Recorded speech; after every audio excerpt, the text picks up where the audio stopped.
নমস্কার বন্ধুরা, আবার চলে এসেছি শুধু তোমারই জন্যে পরবর্তী পর্ব নিয়ে। আশা করি আপনাদের পর্বগুলো খুবই ভালো লাগছে। যারা নতুন পাঠক পাঠিকা আছেন যে এই গল্পটা শুনছেন, অবশ্যই আমার আগের গল্প আমার তুমিটা শুনে নেবেন, তাহলে বুঝতে সুবিধা হতে পারে। আমার তুমি গল্পটা একটু শুনে নেবেন। শুরু করছি আজকের পর্ব।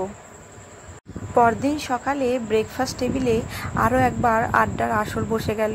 অনু আর অলি এদিক ওদিক ঘুরে ফিরে খেলছে, আর রাত্রি ওদের সাথে ওদের মতোই ছুটে বেড়াচ্ছে। খাওয়া দাওয়ার পর্ব সেরে আলেক, কুহেলি আর রাত্রি অনু আর অলিকে নিয়ে বেরিয়ে পড়ল লন্ডনের উদ্দেশ্যে। রাত্রি আজকে না ফিরলেও অসুবিধে ছিল না, কিন্তু আলেক আর কুহেলিকে সি অফ করার জন্য ওদের সাথেই ফিরিয়ে এলো। রাত্রি লন্ডনের আস্থানা হাই ক্লাউডের 9th ফ্লোরের লাঞ্চটা সেরে আবার ওরা রওনা হলো হিথর এয়ারপোর্টের উদ্দেশ্যে। রাত্রির মনটা খারাপ। এই দুটো দিন বেশ আনন্দে ছিল, বিশেষ করে খুদে দুটোকে নিয়ে। পুচকে দুটোর বেশ মন খারাপ, মুখে একটুও হাসি নেই। ছোট হলেও বেশ বুঝতে পেরেছে এদের আনন্দের মেয়াদ আজকেই শেষ হচ্ছে। সেটা লক্ষ্য করেই রাত্রি ওর মিষ্টি হাসিটা ঠোঁটে ছড়িয়ে দুটো বেশ বড় সাইজের চকলেট এগিয়ে দিয়ে বলল, এগুলো দেখে একটু হাসি ফুটবে কি মুখে? আর কি হাসি না ফুটে পারে? পুচকে দুটোর মিষ্টি হাসি দেখে রাত্রির মন খারাপটাও উবে গেল। প্রাণ ভরে আরও একবার আদর করে নিল খুদে দুটোকে। ফ্লাইটের টাইম হয়ে এসেছে। আলেক আর কুহেলি রাত্রির কাছ থেকে বিদায় নিয়ে অনু আর অলিকে সঙ্গে নিয়ে এগিয়ে গেল এয়ারপোর্টের অভ্যন্তরে। রাত্রি আবার ফিরে এলো ওর ফ্ল্যাটে। আজ সারাদিন আর কিছু করার নেই, তাই একটু আরাম আয়েশ করে কাটিয়ে দিল বাকি দিনটা।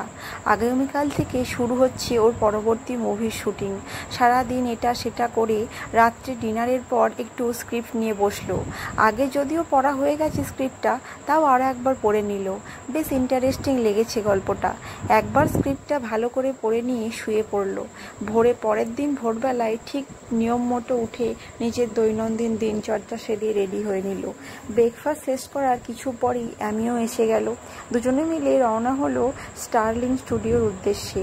এই মুভির ডাইরেক্টর রাত্রির পূর্ব পরিচিত নয়, তবে নাম শুনেছে, হ্যামিশ অ্যাটকিন্স। বর্তমানে বেশ পরিচিত একটা নাম। যতটুকু রাত্রি ওনার কথা শুনেছে তাতে বেশ নম্র ভদ্র বলেই মনে হয়েছে। এখন বাকিটা তো আলাপ হওয়ার অপেক্ষা। আসলে লন্ডনে তো সবারকার বিদেশি, তাই সবাইকার এরকমই নাম। রাত্রি নিজের ভ্যানিটিতে বসে রেডি হচ্ছিল। মেকআপ হয়ে গেছে, এখন কস্টিউমটা পরলেই হয়। রাত্রি কস্টিউম পরে রেডি হয়ে অপেক্ষা করছিল। শর্ট রেডি হলে টাক পড়বে। ততক্ষণ আজকের দিনের সিনেরগুলো আরও একবার ঝালিয়ে নিচ্ছিল রাত্রি। কি আজকে সিনস আছে। কাজের ক্ষেত্রে ইদানিং যেন আগের থেকেও আরও অনেক বেশি প্রফেশনাল হয়ে উঠেছে রাত্রি। কিছুক্ষণ পরে একজন অ্যাসিস্ট্যান্ট ডাইরেক্টর এসে রাত্রিকে জানিয়ে গেল ওর শট রেডি। রাত্রি অ্যামির হাতে নিজের ফোনটা দিয়ে এগিয়ে এলো সেটের দিকে। এই প্রথম ডাইরেক্টর হ্যামিশের সঙ্গে আলাপ হলো রাত্রির। সত্যিই খুব প্রাণবন্ত আর প্রাণ খোলা মানুষ। বয়স হয়তো রাত্রির কাছাকাছি হবে, তবে অভিজ্ঞতায় অনেক বেশি এগিয়ে। প্রথম সিনটায় তেমন কিছু করার ছিল না রাত্রি, দুটো মাত্র লাইন আর বাকিটা সহ অভিনেতার কাজ। খুব সহজেই শট ওকে হয়ে গেল। রাত্রি পরপর নিজের কয়েকটা সিন শ্যুট করে আবার ভ্যানিটিতে যাওয়ার আগেই দেখতে পেল ইথান ঢুকছে। ইথান রাত্রিকে দেখেই প্রশস্ত একটা হাসি এনে রাত্রির কাছে এসে বলল, হাই রাত্রি, ও ইউ আর লুকিং গর্জিয়াস। রাত্রি এতদিনে ইথানের এই ফ্ল্যাটিংয়ে অভ্যস্ত হয়ে গেছে। সামান্য একটু হেসে উত্তর দিল, থ্যাংক ইউ। সো তোমার শট কমপ্লিট? ইয়েস, এখনকার মতো ডান। এখন তো তোমার shot. Yeah, why don't you join me? মানে তোমার শটে আমি জয়েন করব কি করে? Not like that cutie. আমি বলতে চাইছিলাম তুমিও বসে দেখো, আমার খুব ভালো লাগবে তুমি এখানে থাকলে। কথাগুলো বলতে বলতে ইভান রাত্রির একটা হাত ধরে ওর প্রায় অনেকটাই কাছে চলে এসেছিল। রাত্রির ব্যাপারটা পছন্দ না হলেও মুখে একটা মেকি মিষ্টি হাসি ফুটিয়ে বলল, আমারও খুব ভালো লাগতো এখানে বসে তোমার শটগুলো দেখতে পারলে। আফটারঅল তোমার থেকে কত কিছু শেখার আছে বলো তো। বাট কী করবো বলো, আমার নেক্সট সিনের জন্য আমাকে ফুল কস্টিউম অ্যান্ড মেকআপ সব চেঞ্জ করতে হবে। আর তাছাড়াও আমার নেক্সট সিনটা তোমার সঙ্গেই। একটু ভালো করে প্র্যাকটিস না করলে চলবে? তোমার পাশে দাঁড়াতে হবে তো। তুমি এত ভালো অ্যাক্টিং করো, তার সঙ্গে ম্যাচ করতে হবে তো আমাকে। নিজের প্রশংসা শুনতে অল্প বিস্তর সবাই ভালোবাসে, আর ইথান তো বেশি ভালোবাসে। নিজের প্রশংসা শুনে ইথান বাকি সব ভুলে গেল। ওদিকে শটও রেডি হয়ে গেছে। ইথান চলে গেল শট দিতে, আর রাত্রি ফিরে এলো ওর ভ্যানিটিতে। এখন সত্যি আবার মেকআপ আর কস্টিউম চেঞ্জ করতে হবে, তবে তাড়াহুড়ো নেই, অনেকটা সময় আছে হাতে। রাত্রি একটু বিশ্রাম নিয়ে আবার রেডি হতে শুরু করলো। লাঞ্চ ব্রেকের পর শুরু হলো রাত্রি আর ইথানের শট। আজ ওদের আলাপ পর্বের সিন ছিল, তাই বেশি নৈকট্যের কোনো প্রশ্নই ছিল না। রাত্রি কোনো রকম অসুবিধা ছাড়াই প্রথম সুযোগেই শট ওকে করে দিল। কাজের ক্ষেত্রে ইথানও যথেষ্ট দক্ষ। এমনি তো আর শীর্ষে পৌঁছায়নি ইথান অ্যাডামস। হ্যামিস এই প্রথম ওদের দুজনের সাথে কাজ করলো। দুজনের কাজেই সে বেশ খুশি হয়েছে। বিকেলের একটু আগেই প্যাক আপ হয়ে গেল।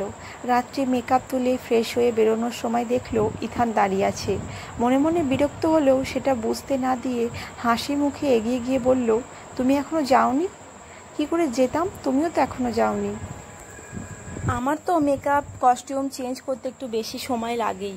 আই নো দ্যাট, তাই তো ওয়েট করছিলাম। But why? কেন আবার? চলো একসাথে একটু ঘুরে আসি, কালকে তো এমনিতেই শুটিং শেষ, সো আজকে তো একটু এনজয় করাই যায়, রাইট? রাত্রি লন্ডনের থেকেও এই রূপলী জগতের অংশ হয়েও এই ক্লাব পাবস এইসব থেকে দূরেই থাকে। কেন যেন ওর ঠিক ভালো লাগে না এগুলো। দুই একবার বন্ধুদের পাল্লায় পড়ে গিয়েছিল, কিন্তু মিনিট 10 বেশি থাকতে পারেনি। ক্লাব পাব ওর একদমই পছন্দ নয়, আর ইথানের সঙ্গে যাওয়ার তো কোনো প্রশ্নই ওঠে না। একটু হেসে রাত্রি বলল, sorry Ethan, I can't. Why? I don't like pubs. Ethan যেন একটু আশ্চর্য হয়ে অবাক হয়ে বলল, আরে আরে তুমি আর ইউ সিরিয়াস? তোমার ভালো লাগে না? আরে একবার চলো তো, আমি বলতে পারি আমার কোম্পানি তোমার ভালো লাগবেই। রাত্রি এবার সত্যি বিরক্ত লাগছে। এত জোরাজোরি ওর একদম পছন্দ নয়। মুখের হাসিটা বজায় রাখার চেষ্টা করি। একটু গম্ভীর সুরে রাত্রি বলল, no Ethan please, I don't force me. আমার ভালো লাগে না, আমি যাব না, সরি। ইথান আর কিছু বলার আগেই রাত্রি সেখান থেকে চলে গেল। ইথান একটু অবাক চোখে রাত্রি যাওয়ার দিকে কিছুক্ষণ তাকিয়ে থেকে একটু বাঁকা হেসে মনে মনে বলল, যতটা ভেবেছিলাম তুমি তার থেকেও বেশি ইন্টারেস্টিং ডার্লিং। তোমার প্রতি আমার আগ্রহ আরও বাড়ছে বেবি। এরপর দেখতে দেখতে প্রায় একটা মাস পেরিয়ে গেল। নিশিত, রাত্রি, আলেক, কোহলি সবাই নিজেদের কাজে ব্যস্ত। নিশিত ইন্ডিয়ায় নিজের প্রজেক্টের কাজে ব্যস্ত, আর রাত্রির মুভির শুটিং নিয়ে ব্যস্ত, এবং আলেক, কোহলি নিজেদের কর্মজীবন পারিবারিক জীবন নিয়ে নাজেহাল অবস্থা। সবাই যেন সময়ের সঙ্গে পাল্লা দিয়ে দৌড়চ্ছে, কারোর যেন এতটুকু সময় নেই। এত ব্যস্ততার মাঝেও কিন্তু ওদের মধ্যে যোগাযোগটা অবিচ্ছিন্নই রয়েছে। একটু সময় পেলেই একে অন্যের খোঁজ নিতে ভোলে না। নিশিত তো এর মাঝেও অনেকবার ইথান সম্পর্কে রাত্রিকে অ্যালার্ট করেছে, রাত্রিকে দূরে থাকতে বলেছে ইথানের থেকে। কিন্তু ইথান নিজের চেষ্টা এক মুহূর্তের জন্য বন্ধ করেনি। তবে রাত্রি প্রতিবারই ঠিক এড়িয়ে গেছে। যত দিন যাচ্ছে ইথানের আগ্রহটা জেদে পরিণত হচ্ছে। অন্য কাউকে নিজের প্রতি আকৃষ্ট করতে এতটা সময় লাগেনি ইথানের আগে কখনো। এখন যেন জেদ হয়ে গেছে, রাত্রিকে যেভাবেই হোক চাই। আজ রাত্রিদের পুরো টিমটা আউটডোর শুটিংয়ের জন্য প্লংটন যাচ্ছে। ফ্লাইটে যাওয়া যেত, কিন্তু হঠাৎ করে ইথানের ইচ্ছা হয়েছে বাই রোড সবাই একসাথে বাসে করে যাবে। পরদিন সকালে একদম 12 ঘন্টার রাস্তা, তো সবাই বাসে করে যাবে। তাই ইথানের হঠাৎ এমন ইচ্ছে হওয়াতেও সবাই অনেকটা খুশি হয়েছিল, একটু আউটডোর মতো হয়ে যাবে, মোটামুটি বেশ ভালোই হবে, 1 সপ্তাহের ট্যুর, তাই লাগেজও সবাইকার অনেক লাগবে। নিজের কাজকর্ম গুছিয়ে রাত্রি টুকটাক সব জিনিস গুছিয়ে নিল। সব গোছগাছ ছেড়ে লাঞ্চ সেরে একটু বিশ্রাম নিয়ে নিল। সন্ধ্যের কিছু পরই অ্যামিও চলে এলো। শেষ মুহূর্তে সব কাজ সেরে অপেক্ষা করতে লাগলো বাসের জন্যে। সবাইকে যার যার বাড়ি থেকেই নেওয়ার ব্যবস্থা করা হয়েছে। রাত্রির অ্যাপার্টমেন্টের সামনে যখন ওদের বাসটা এলো, তখন বাকি সবাইকে নেওয়া হয়ে গেছে, শুধু রাত্রি আর অ্যামি বাকি আছে। বাসে উঠে দেখলো শুধু 2টো সিটই খালি, ইথানের পিয়ের পাশের সিটটা আর ইথানের পাশের সিটটা। অ্যামি অবশ্য ইথানের পাশে বসবে না, তাই রাত্রিকে ইথানের পাশেই বসতে হলো। ইথান রাত্রিকে দেখেই, হাই রাত্রি, কাম সিট হিয়ার বলে উঠল। রাত্রি বিরক্ত হয়ে মনে মনে ভাবল, হ্যাঁ সেই তো, আর কোথাও বসার উপায়টা কোথায় আছে। একটু হেসে রাত্রি ইথানের পাশের সিটটায় বসলো। ইথান রাত্রির জন্য জানালার পাশের সিটটা খালি রেখেছিল। বাকি এই সব ব্যবস্থাগুলো কিন্তু ইথানের মস্তিষ্ক প্রসূতই। সবার শেষে রাত্রিকে নেওয়া থেকে শুরু করে বাকিদের বসার ব্যবস্থা সবটা, এমনকি এই বাসে যাওয়ার ব্যবস্থাটাও এমনি এমনি করেনি। রাত্রির সঙ্গে এতটা সময় কাটাতে পারবে বলেই ইথান এই ব্যবস্থাটা করেছিল। রাত্রি পুরোপুরি নিশ্চিত না হলেও মনের মধ্যে একটা সন্দেহ উঁকি দিচ্ছে যে এই সব কিছু ইথান ইচ্ছা করেই করছে, তবে নিশ্চিত তো কিছু নয়, তাই ওটা নিয়ে বিশেষ ভাবল না। চুপচাপ জানলার দিকে মুখ করে কানে হেডফোন লাগিয়ে বসে রইল। ইথানের একটু বিরক্ত লাগলো। ওর পরিকল্পনা তো কোনোটাই কাজে লাগছে না। ও একভাবে রাত্রিকে দেখতে লাগলো, এক দৃষ্টি ওর দিকেই তাকিয়ে আছে। রাত্রি ওদিকে মুখ করে থাকলেও ঠিকই বুঝতে পারছে যে ইথান ওকে দেখছে, কিন্তু সেসবে পাত্তা না দিয়ে রাত্রি গান শুনতে লাগলো এবং গান শুনতে শুনতে কখন ঘুমিয়েও গেল। হঠাৎ মাঝরাতে ঘুমটা ভেঙে যায় রাত্রি দেখলো যে ইথানের কাঁধে মাথা রেখে শুয়ে আছে, আর ইথান এক হাত দিয়ে ওকে জড়িয়ে ধরে আছে। রাত্রি এটা দেখি ভীষণ রাগ হলো। হয়তো ঘুমের ঘোরে সে ইথানের কাঁধে মাথাটা রেখেছে, কিন্তু তাই বলে ইথান তাকে জড়িয়ে ধরার সাহস পায় কি করে? রাত্রি এক ঝটকায় ইথানের হাতটা সরিয়ে দিল। ইথানও বেশ আরামই ঘুমিয়ে পড়েছিল। বিশেষ করে যখন রাত্রি ঘুমের মধ্যে ওর কাঁধে মাথাটা রেখেছিল, তখন এক হাতে রাত্রিকে জড়িয়ে বেশ অ্যাশ করে ঘুমের রাজ্যে পাড়িয়ে দিয়েছিল ইথান। কিন্তু এখন আচমকা ঝটকায় ঘুম ভেঙে গিয়ে রাত্রির অগ্নিদৃষ্টি দেখে বলল ইথান, হোয়াট হ্যাপেন্ড? রাত্রি তেমনই তীক্ষ্ণ দৃষ্টিতে ইথানের দিকে তাকিয়ে বলল, তুমি আমাকে জড়িয়ে ধরার সাহস পেলে কি করে? ইথান অবাক হয়ে বলল, হোয়াট? এতে এত রিয়াক্ট করার কি হয়েছে রাত্রি? তুমি ঘুমিয়ে পড়েছিলে, আমার কাঁধে মাথা রেখেছিলে। আমি সেটা তোমার জন্য আর একটু কমফোর্টেবল করার জন্য একটা হাত দিয়ে তোমাকে একটু কাছে টেনে নিয়েছিলাম, ব্যাস। আমার কমফোর্ট নিয়ে তোমার না ভাবলেও চলবে ইথান। এরপর আমাকে না বলে টাচ করার কথা স্বপ্নেও ভাববে না। রাত্রি যে ইথানের অভিসন্ধি ঠিক বোঝে না তা নয়, মেয়েদের এমনি সিক্স সেন্সটা একটু প্রখরই হয়। ইথান ঠিক কী করতে চায় সেটা রাত্রি কিন্তু আন্দাজ করতে পারে, কিন্তু একসঙ্গে এখনও অনেকটা কাজ করতে হবে, তাই রাত্রি অকারণে ঝামেলা করতে চায় না বলে কিছু বলে না। কিন্তু তাই বলে সবসময় তো এড়িয়ে যাওয়া যায় না। রাত্রি আজ একটু কঠিন হয়ে দেখিয়ে দিল ইথানকে। রাত্রি আবার চোখ বন্ধ করে জানালার ওদিকে মুখ করে শুয়ে পড়ল, আর ইথান সে কিছুটা বিস্ময় আর রাগ মিশ্রিত চোখে তাকিয়ে আছে রাত্রির দিকে। সামান্য একটু জড়িয়ে ধরেছে বলে এতগুলো কথা শুনিয়ে দিল। আগামী পরিকল্পনাগুলো কী করে সফল হবে সেটা ইথান ভাবতে লাগলো। কিন্তু ইথানও এত সহজে হার মানার পাত্র নয়। ওর জেদ যেন আরও দ্বিগুণ হয়ে বেড়ে গেল। একটা ক্রূর হিংস্র হাসি ঠোঁটের কোণায় ফুটে ওঠে ইথানের, এবং মনে মনে ইথান ভাবল, তুমি আজ এই সামান্য একটা ব্যাপারে এত রিয়্যাক্ট করলে তো সুইটি, নাও জাস্ট ওয়েট অ্যান্ড ওয়াচ তোমার সাথে কি হতে চলেছে আগামীতে। ইথানের দুরভিসন্ধির আঁচটুকুও রাত্রি পেল না। সে আবার তলিয়ে গেল ঘুমের অতলে। পরের দিন প্রায় 12টা বেজে গেল ওদের কটেজে পৌঁছাতে।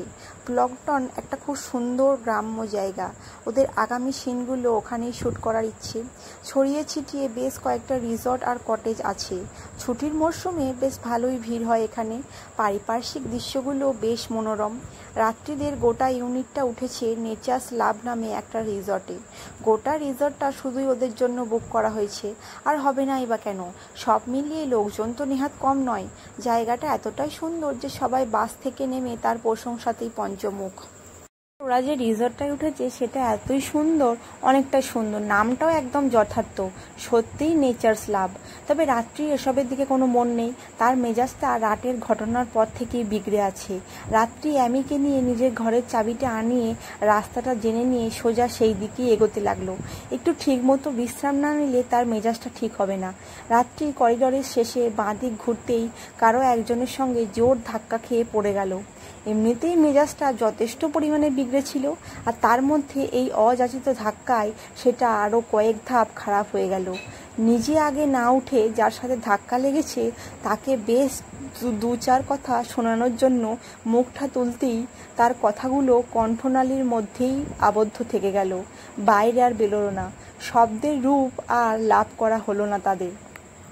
যার সাথে ধাক্কা লেগেছে সেই ব্যক্তিটি বলে উঠল, তোমার এই যেখানে সেখানে যখন তখন ধাক্কা খাওয়ার অভ্যাসটা আর গেল না বলো? সামনে দাঁড়ানো মানুষটাকে দেখে রাত্রি এতটাই অবাক হয়ে গেছে যে কিছু বলার কথা যেন ভুলেই গেল। একটা হাত রাত্রির দিকে এগিয়ে দিয়ে চির পরিচিত সেই হাসিটা ঠোঁটের কোণায় এনে দাঁড়িয়ে আছে নিশীথ। হ্যাঁ, ঠিকই ধরেছেন, ধাক্কাটা নিশীথের সাথেই হয়েছে। এখানে এসে নিশীথকে দেখতে পাবে এটা একেবারেই আশা করেনি রাত্রি। এমনকি নিশীথ যে এই মুহূর্তে লন্ডনে রয়েছে সেটাই তোর জানা ছিল না। রাত্রি অবাক চোখে কিছুক্ষণ তাকিয়ে থাকার পর নিশীথের হাতটা ধরে উঠে দাঁড়িয়ে বলল, তুমি এখানে কি করছো? নিশীথের অতি সংক্ষিপ্ত জবাব ভেসে এলো, কাজ। এখানে তোমার কাজ? কেন? এখানে কি শুধু তোমারই কাজ থাকতে পারে? আমি সেটা বলিনি, বাট তুমি কবে এলে? কালকেই এসেছি। তোমার সঙ্গে তো 2 দিন আগেও কথা হলো, কই তখন তো বললে না তুমি আসছো। বলিনি। কেন? তোমাকে বলার কথা ছিল নাকি? আমার তো সেরকম কিছু মনে পড়ছে না। আরে বলার কথা থাকবে কেন, বাট তাও এমনি তো মানুষ একবার বলে। আমি এমনি কাউকে কিছু বলি না রাত্রি। উফ, তোমার এই অদ্ভুত কথার স্টাইলটা বন্ধ করো তো। সব সময় শুধু ব্যাকা ব্যাকা উত্তর, কখনো সোজাভাবেও তো উত্তর দিতে পারো। নিশীথ হেসে বলল, সোজা উল্টো পরে হবে, আগে বলো তোমার লাগেনি তো কোথাও? না লাগেনি। তুমি কিন্তু বললে না তো তুমি এখানে কি করছো। বললাম তো বাবা, কাজ করছি। এখানে তোমার কিসের কাজ? ডোন্ট টেল মি এটা তোমার রিসর্ট। এখনো হয়নি, তবে হবে। মানে তুমি এই রিসর্টটা কিনতে এসেছো? তুমি আবার রিসর্টের বিজনেস কবে থেকে শুরু করলে নিশীথ? অনেক দিন আগে থেকেই। আমি জানতাম না তো। আমার বিজনেসের অনেক কিছুই তুমি জানো না রাত্রি। সেই তো দেখছি। আদেও কি এমন কোনো বিজনেস আছে যেখানে তোমার হাত পড়েনি? আছে তো, অনেক কিছু আছে। লাইক যেমন বলতে পারো। থাক, আর এখন তোমার এই বিজনেস নিয়ে কথা বলতে ইচ্ছে করছে না আমার। আমি তো বলিনি, তুমিই তো। হ্যাঁ জানি, আমি শুরু করেছিলাম, এখন আমি থামতে বলছি প্লিজ, হয়েছে অনেক।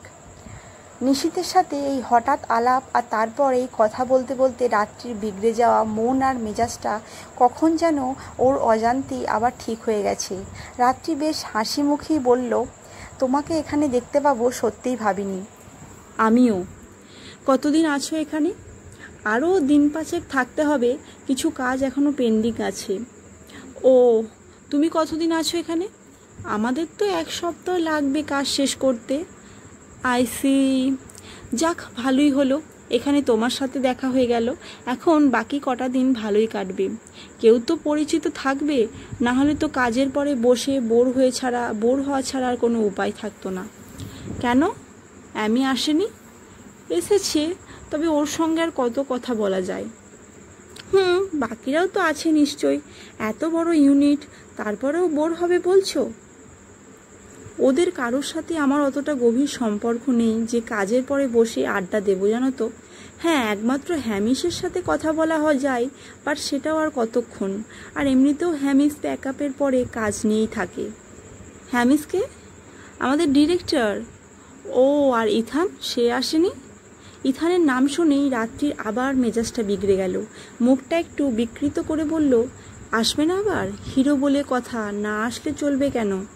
নিশীথ রাত্রির বদলে যাওয়া অভিব্যক্তি ঠিকই লক্ষ্য করে বলল, কি হলো? কিছু হয়েছে? রাত্রি একবার নিশীথের দিকে তাকালো। একবার মনে মনে রাত্রি ভাবলো বলি দিই, কিন্তু আবার কি মনে হতে বলল না। একটু হেসে বলল, নাথিং। আচ্ছা, এখানেই দাঁড়িয়ে থাকবো নাকি? আমি ভীষণ টায়ার্ড নিশীথ, এখন একটু রেস্ট না করলে আর রাত্রে শুটিং করতে পারবো না। তোমাদের আজকে থেকেই শ্যুট শুরু? ও, তোমার রুম নাম্বার কত? 7। ওকে, আমি রুম নাম্বার 3-এ আছি, একই করিডোরে। চলো, আমি তোমাকে দেখিয়ে দিচ্ছি। নিশীথ রাত্রিকে রুম নাম্বার 7-এর সামনে এনে বলল, তুমি তাহলে রেস্ট করো, আমার কিছু কাজ পড়ে আছে, আবার পরে কথা হবে। ঠিক আছে। নিশীথ চলে গেল আর রাত্রি নিজের ঘরে ঢুকে আগে ওয়াশরুমটা দেখে নিল। এই একটা জায়গা ওর বিলাসের জায়গা, ওটা ঠিক না থাকলে রাত্রির যেন সব কিছু কেমন অসম্পূর্ণ মনে হয়। ওয়াশরুমটা দেখে মনটা বেশ ভালো হয়ে গেল। সুসজ্জিত বেশ বড় মাপের একটা ওয়াশরুম, আর সব থেকে বড় কথা ওর প্রিয় বাথটব বিদ্যমান। রাত্রি ওয়াশরুমে যাওয়ার কথা ভাবছিল, তখনই একজন স্টাফ এসে ওর লাগেজটা দিয়ে গেল। রাত্রি আর কিছু না ভেবে সোজা এক সেট ড্রেস নিয়ে ওয়াশরুমে ঢুকে পড়ল। এমনিতেই এখানে এসে অপ্রত্যাশিতভাবে নিশীথের সাক্ষাৎ পেয়ে মনটা বেশ ভালো হয়ে গেছে রাত্রির। তার উপরে ওর সব থেকে প্রিয় একাকী সময় কাটাতে পেরে যেন মনটা একদম ফুরফুরে হয়ে গেল। রাত্রি যখন নিজের সঙ্গে এখন একটু একাকী সময় যাপন করতে লাগলো। আর অন্যদিকে ইথান নিজে ফ্রেশ হয়ে নিয়ে সোজা হাজির হলো হ্যামিশের ঘরে। ওদের ডিরেক্টর নিজের পরবর্তী দুরভিসন্ধি কূটবুদ্ধিগুলো পরিচালনা বাস্তবায়িত করার কাজে লেগে পড়বে, তাই ফ্রেশ হয়েই চলে গেল সোজা হ্যামিশের ঘরে। আজকের পর্বটা এখানেই শেষ করছি। আশা করি পর্বটা ভালো লেগেছে। নিশীথ সাথে রাত্রির তো এখানে এসেও দেখা হয়েই গেল। আর ইথান কি করতে চলেছে আগামীতে, ওর কি কূটবুদ্ধি কি দুরভিসন্ধি আঁটতে চলেছে এবং সেটা রাত্রির পক্ষে কতটা ভালো হবে দেখা যাক। ওর সব পরিকল্পনা কূটবুদ্ধি সেগুলো বাস্তবায়িত হয় কিনা আগামীতে কিন্তু খুব ইন্টারেস্টিং হতে চলেছে। শুনতে থাকুন। যদি ভালো লাগে অবশ্যই চ্যানেলটা সাবস্ক্রাইব করবেন এবং ভিডিওটি লাইক করতে ভুলবেন না। আর আমার আগের গল্পটা অবশ্যই শুনে নেবেন। ধন্যবাদ।